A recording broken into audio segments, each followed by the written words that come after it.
Yeah. Okay. It looks like a Napoleon, or part of Napoleon's. No, it's definitely the scenes from Napoleon's. So I'm I don't wearing know if you want to the... drop your flaps or not. Yeah. Will that look more That's interesting? why I saw or- that flaps. It's from a Napoleon Oh, era. I will. Well, you'll see. I'll explain that as I go. So yes, here we are, dressed in the attire of a soldier from the First World War, fighting for the French Republic, the Third French Republic. So yes, not quite it's Napoleon's time, but you can see there's a legacy in that there's a certain extent of flamboyance. I mean, come on, look at these epaulettes; they're flamboyant. But there was a reason. So the reason is that when you sling your rifle on your shoulders, your epaulettes prevent it from slipping off. So they do have practical reason.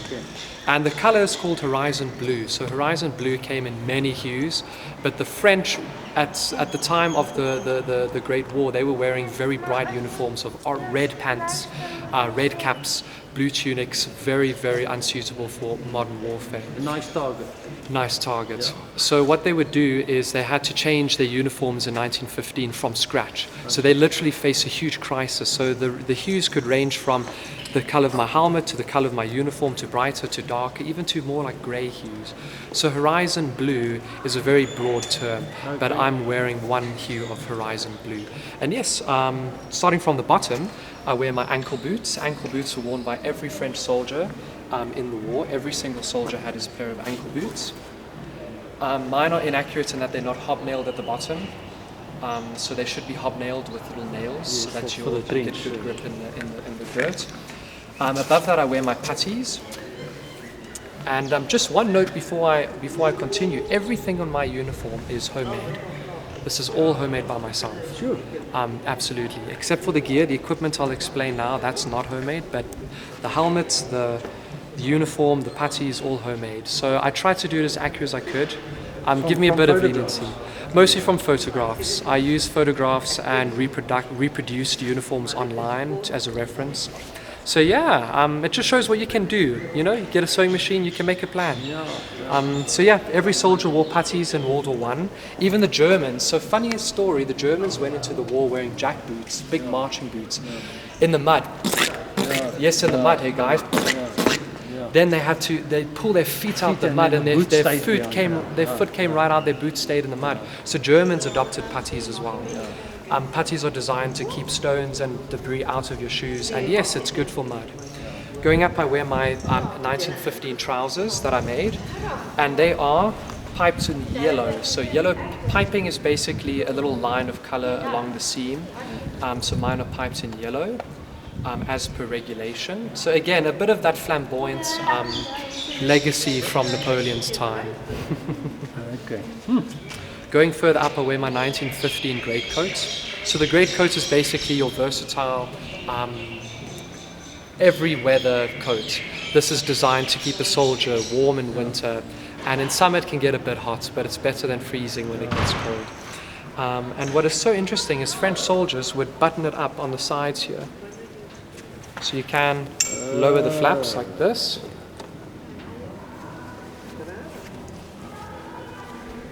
So maybe in more inclement weather you would undo your flaps, but you'll find that so many soldiers in the French army, it just became quite fashionable you move to button them up. And in personal experience, after running in this outfit, it's nice to have them buttoned up. You feel much more free. Your legs are free.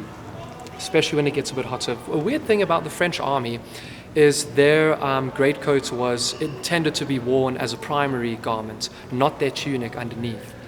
Interesting, hey? Most armies, it was the tunic as your primary outer garment. The French intended the greatcoat to be the primary outer garment, which means one thing is missing. On the collar tabs over here, it's empty, but I should have my regimental numbers on. Like I say, I only finished this outfit 2 days ago, so I'm still in the process, but I should have my regimental number, so I'm going to go for the 151st Regiment. They fought in Verdun, so I just have a 151 embroidered onto the collars. See, it's intended to be your primary garment. Now my gear, the belt is a French, well it's technically a South African belt, but it's the closest I could get to resemble a French belt. But the pouches are German. these are actually German ammunition pouches intended for the Gewehr 98, the standard issue rifle for German soldiers. Now Gewehr 98 is the Mauser. Is the Mauser, absolutely. The French used the Laballe rifle and the Berthier rifle. Laballe was more common. So I should have my French Laballe ammunition pouches, which look like a big rectangle, a leather rectangle pouch. But sadly I do not have, and I can't really do leather stitching easily. I'll get there. I did though make a bayonet frog out of my fake leather. Okay. So that I did make. I also made a bayonet for this outfit. So yeah, I've got my bayonet scabbard. And yeah, also the Y straps. These are also German captured Y straps. So, like I say, it's not too hard to imagine a French soldier in Verdun getting dirty, down and dirty. His gear fails him, or maybe it gets shot, or something happens, and he sees a dead German. Yeah, he'll loot. He'll swap. take whatever he can. So that's what I'm saying for now until I get French webbing. You can take a look at The gas Y mask. strap. So, Attaches to the belt. very good. And, thank you and very last but much. not least, one last thing, the helmet is 3D printed. Oh, Did you know that? I'm Well, glad you couldn't I tell. know that you, That's very good. but I wouldn't have said that it's 3D printed. So this is the 1915 Adrian helmet, the Casque Adrien. And you can actually tell because it has a seam in the middle, and that's how it was printed in one half up, one half down. Yeah, But yeah, it's fully 3D printed. So what I did was I sanded it down. That was a process, hey? It's not as easy as it looks. And then then I took acrylic and painted it to be the correct hue of horizon blue. Excellent. And the FR stands for République Française, French Republic. I added my own liner and chin strap that I made. So that at least I could do.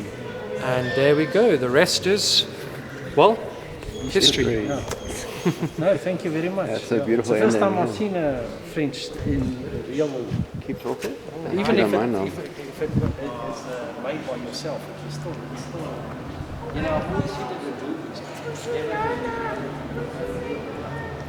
Yeah, to see it in real life is a bit of a different it's quite special. So I'm glad. Grandfather fought in the Battle of the Somme.